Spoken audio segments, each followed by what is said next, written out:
ولا حول ولا قوة إلا بالله. وما أرسلنا من رسول إلا نوحي إليه أنه لا إله إلا أنا فاعبدون. والله لو طلب من أحدهم أن يستغيث بأحد الأحياء في الجهة المقابلة لقال لك أنت مجنون، ولا رماك بالجنون. هذا بالحي، فكيف إذا كان بالميت؟ الميت الذي يحتاج منا إلى الدعاء.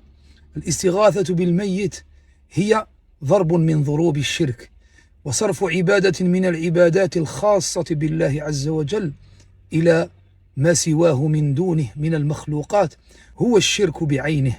فيا إخوان يقول الله عز وجل: إن الذين تدعون من دون الله عباد أمثالكم فادعوهم فليستجيبوا لكم إن كنتم صادقين. ويقول الله عز وجل: والذين تدعون من دونه ما يملكون من قطمير إن تدعوهم لا يسمعوا دعاءكم ولو سمعوا ما استجابوا لكم ويوم القيامة يكفرون بشرككم ولا ينبئك مثل خبير. فالحذر من الشرك بالله، والحذر من صرف عبادة من العبادات التي يختص بها الله عز وجل إلى ما دونه من المخلوقات.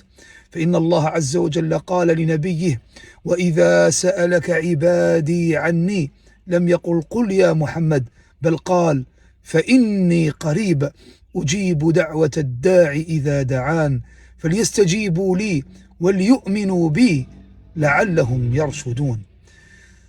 اللهم يا حي يا قيوم، اللهم يا حي يا قيوم، علمنا التوحيد ووفقنا لتعلم التوحيد، واحشرنا يا رحمن يا رحيم في زمرة الأنبياء والمرسلين والموحدين. السلام عليكم.